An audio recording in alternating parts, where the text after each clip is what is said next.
안녕하세요. 여러분, 약국에서 파는 당뇨약이나 소염제를 먹지 않고도 자연적으로 혈당을 낮추고 몸의 염증을 제거할 수 있다면 어떨까요? 그것도 특별한 식이요법이나 엄격한 제한 없이 우리가 쉽게 접할 수 있는 식품들만으로 말이죠. 오늘은 정말 특별한 내용을 준비했습니다. 바로 자연의 약국이라 불릴 만한 놀라운 식품들에 대한 이야기입니다. 10년간 건강 콘텐츠를 연구하고 전문가들과 소통하며 알게 된 가장 효과적인 식품들, 그 중에서도 당뇨약처럼 혈당을 낮추고 체내 염증을 줄이며 만성질환을 예방하는 슈퍼푸드들을 소개해 드리려고 합니다. 제가 지난주에 올린 커뮤니티 게시물에서 여러분이 가장 많이 물어보신 질문이 약 없이도 혈당과 염증을 조절할 수 있는지였어요. 오늘 그 답을 드리겠습니다. 이 영상을 끝까지 시청하시면 여러분은 약에 의존하지 않고도 자연스럽게 건강을 회복할 수 있는 자연식품의 힘을 알게 될 것입니다. 특히 중간에 가장 많은 분들이 놓치고 있는 슈퍼푸드 조합법도 알려드릴 테니 끝까지 시청해주세요. 그럼 시작해볼까요? 본격적인 내용으로 들어가기 전에 왜 식품이 약만큼 중요한지, 어떻게 우리 몸에 영향을 미치는지 간략히 설명드리겠습니다. 현대의학이 발전했음에도 당뇨병, 고혈압, 심장질환 같은 만성질환은 계속 증가하고 있습니다. 한국인의 사망 원인 상위권에는 여전히 이러한 만성질환들이 자리하고 있죠. 그런데 이런 질환들의 공통점이 무엇일까요? 바로 만성염증과 대사불균형입니다. 만성염증은 우리 몸의 면역체계가 지속적으로 활성화되어 있는 상태를 말합니다. 초기에는 증상이 거의 없지만 시간이 지날수록 우리 몸의 다양한 기관과 조직에 손상을 주게 됩니다. 특히 췌장, 혈관, 관절 등에 영향을 미쳐 당뇨병, 동맥경화, 관절염 등을 유발할 수 있죠. 대사불균형은 우리 몸이 음식물을 에너지로 전환하고 사용하는 과정에 문제가 생긴 상태입니다. 혈당 조절 능력이 떨어지거나 지방 대사에 이상이 생기는 것이 대표적인 예죠. 여러분이 자주 물어보시는 질문 중 하나가 약을 먹고 있는데 음식도 함께 신경 써야 하나요? 입니다. 답은 명확합니다. 네, 반드시 그래야 합니다. 최근 하버드 의대 연구에 따르면 약물 치료만 하는 사람보다 약물과 식이요법을 함께 관리한 사람들의 당뇨병 개선율이 최대 300까지 높았다고 합니다. 놀라운 결과죠? 그런데 놀라운 것은 이 두 가지 문제가 모두 우리가 먹는 음식에 의해 크게 영향을 받는다는 점입니다. 히포크라테스가 음식을 당신의 약으로, 약을 당신의 음식으로 삼으라고 한 말이 결코 과언이 아닌 것이죠. 그럼 이제 본격적으로 자연의 약국을 열어보겠습니다. 먼저 혈당 조절에 도움이 되는 식품들입니다. 첫 번째로 계피, 시나몬입니다. 계피는 맛있는 향신료이면서 동시에 강력한 혈당 조절제입니다.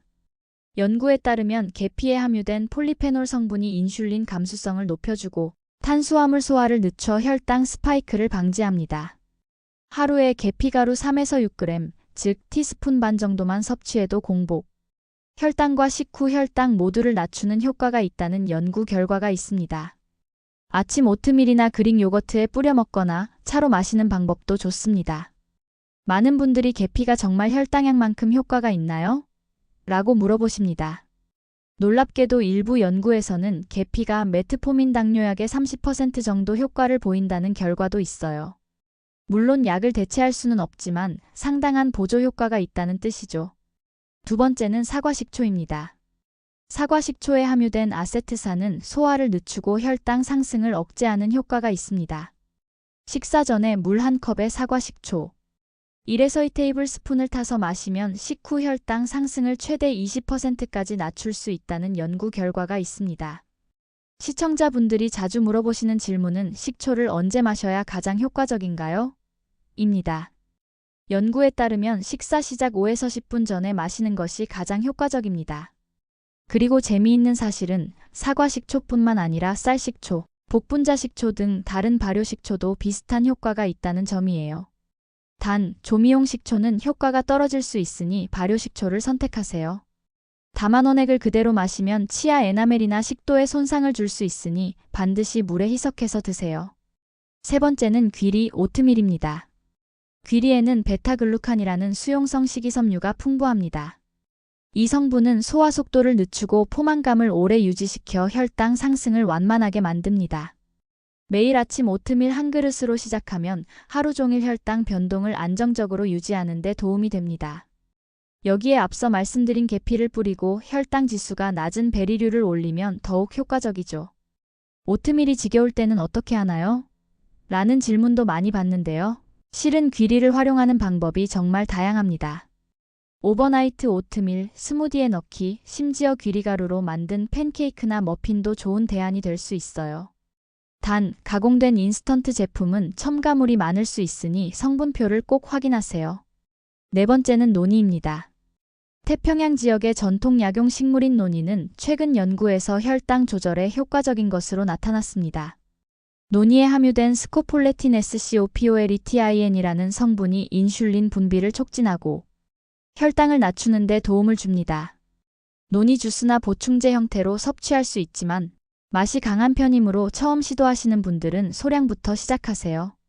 많은 분들이 노니는 어디서 구할 수 있나요?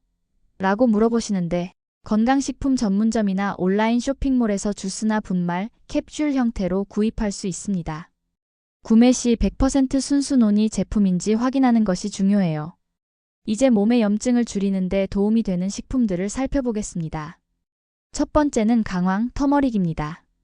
강황에 함유된 커큐민 CURCUMIN은 강력한 항염증 효과를 가진 것으로 알려져 있습니다. 특히 췌장염, 관절염, 심혈관 질환과 관련된 염증 감소에 도움이 됩니다. 하지만 커큐민은 체내 흡수율이 낮은 편인데요. 흑후추에 있는 피페린 PIPRIN과 함께 섭취하면 흡수율이 2000%까지 증가한다고 합니다. 그래서 강황 라떼를 만들 때 약간의 후추를 넣거나 강황과 후추를 함께 사용한 카레를 먹는 것이 좋습니다. 강황을 매일 얼마나 먹어야 효과가 있나요? 이 질문을 정말 많이 받습니다.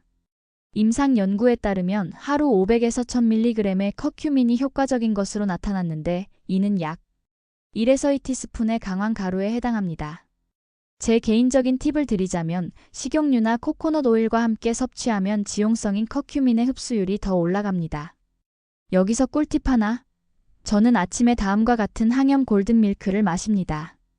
따뜻한 두유나 아몬드 밀크에 강황 1티스푼, 계피 4분의 1티스푼, 생강 약간, 후추 한 꼬집, 그리고 약간의 꿀을 넣어 섞어 마시면 맛도 좋고 염증 감소와 혈당 조절에 도움이 됩니다.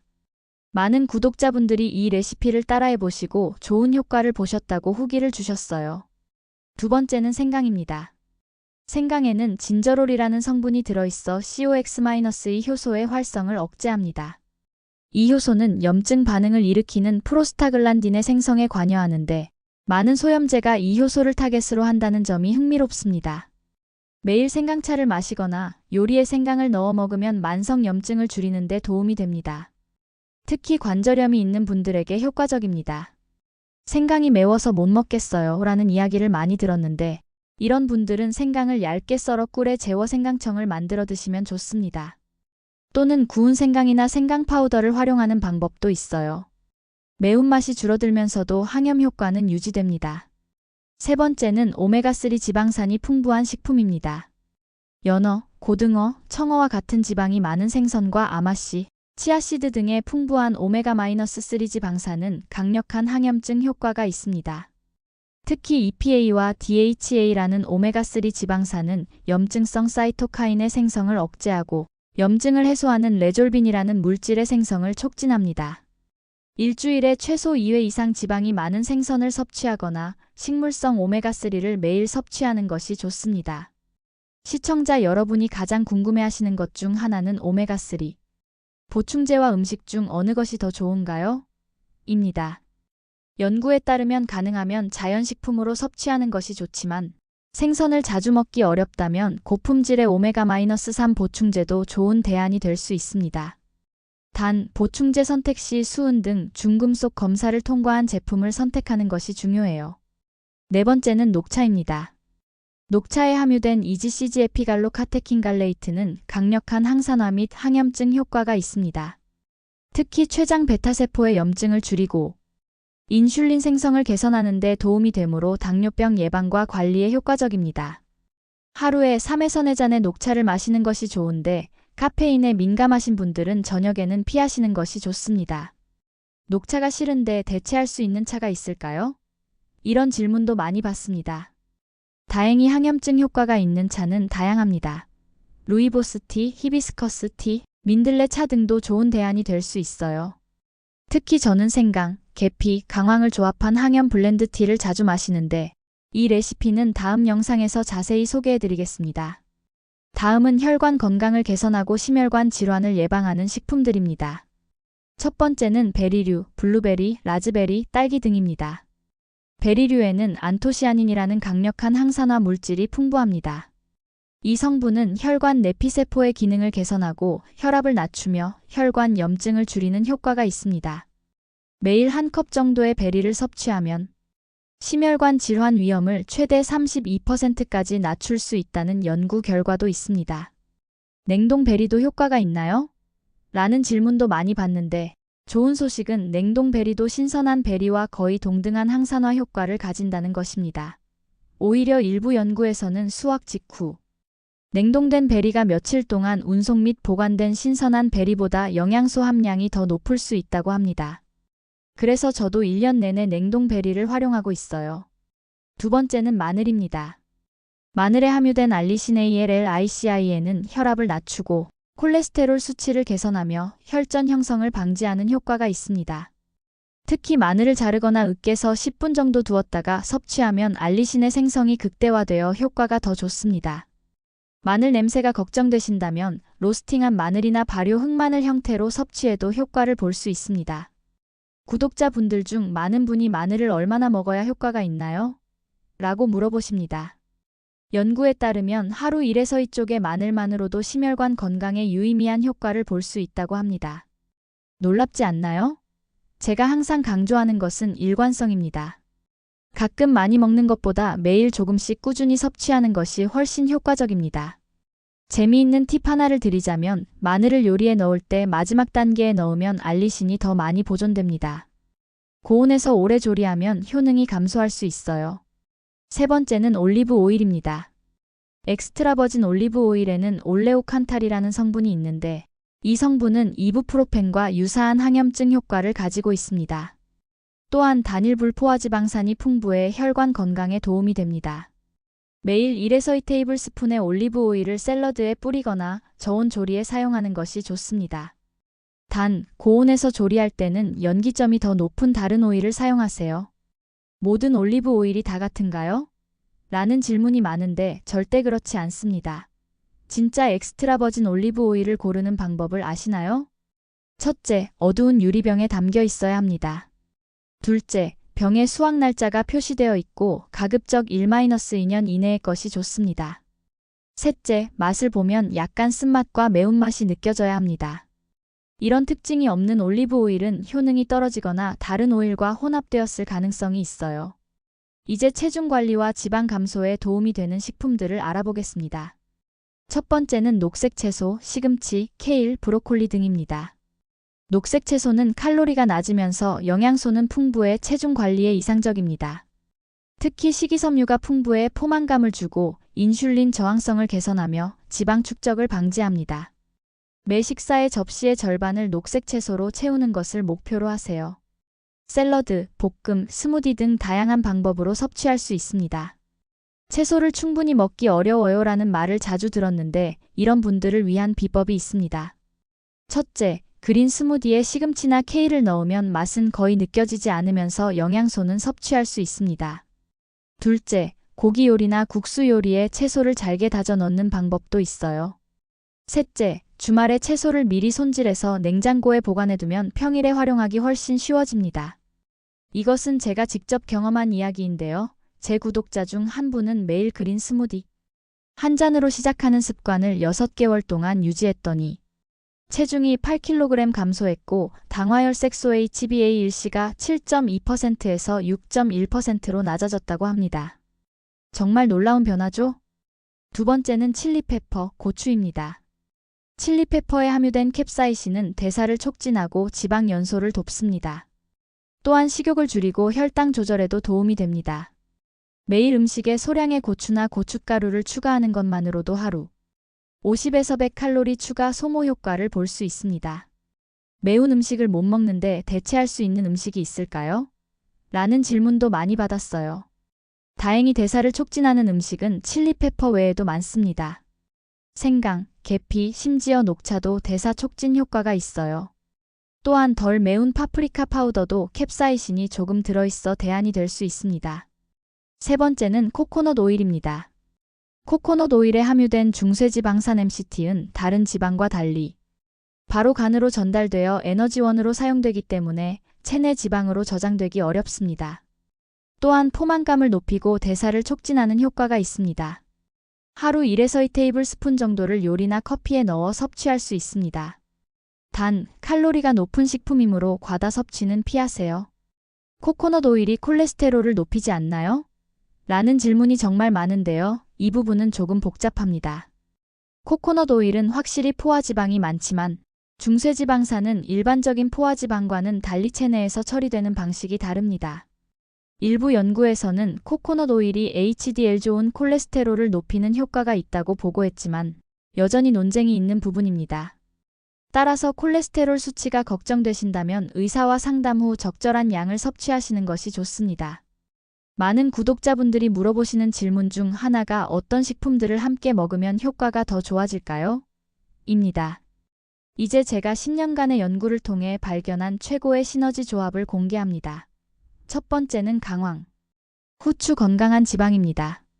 앞서 말씀드린 대로 강황의 커큐민은 후추의 피페린과 함께 섭취하면 흡수율이 크게 증가합니다. 여기에 올리브 오일이나 아보카도 같은 건강한 지방을 더하면 지용성 영양소인 커큐민의 흡수율이 최대 7배까지 증가할 수 있습니다. 실제로 이 세 가지를 조합한 골든 드레싱 올리브 오일 강황 후추를 샐러드에 뿌려 먹는 것만으로도 놀라운 항염 효과를 볼 수 있어요. 두 번째는 녹차 레몬입니다.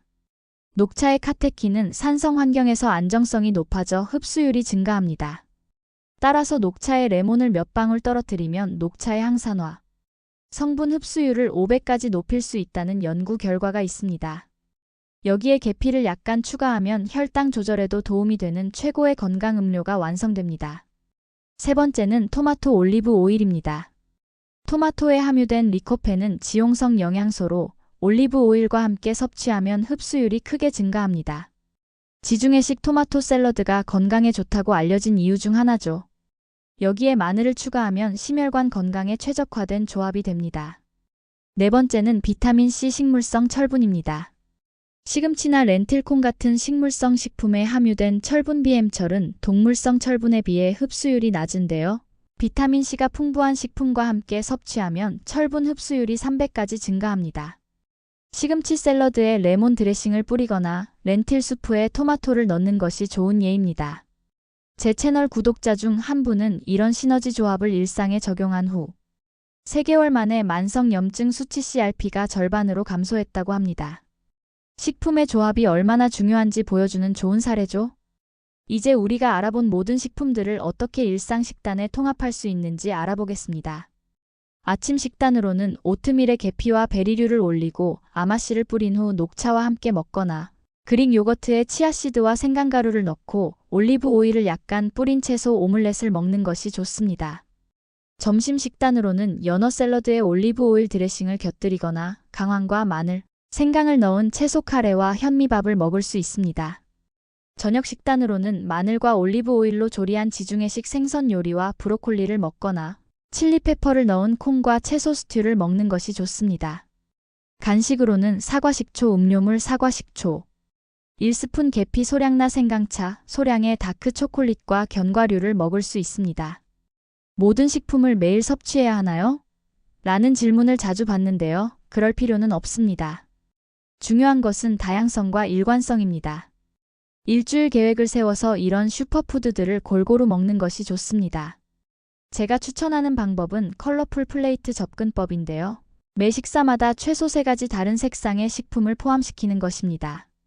이렇게 하면 자연스럽게 다양한 항산화 물질과 영양소를 섭취하게 됩니다. 많은 분들이 처음부터 완벽하게 바꾸기 어려워요 라고 하시는데 걱정하지 마세요. 저는 크라운 방식을 추천합니다. 즉, 처음에는 하나의 건강한 습관의 아침에 오트밀 먹기부터 시작해서 그것이 습관이 되면 다른 것에 녹차 마시기를 추가하는 방식입니다. 이렇게 점진적으로 변화해도 충분히 큰 효과를 볼 수 있습니다. 이렇게 다양한 항염증, 혈당 조절 식품들을 매일 조금씩 섭취하는 것이 중요합니다. 한 번에 모든 것을 바꾸려 하지 말고 점진적으로 건강한 식품을 더해가는 방식으로 접근하세요.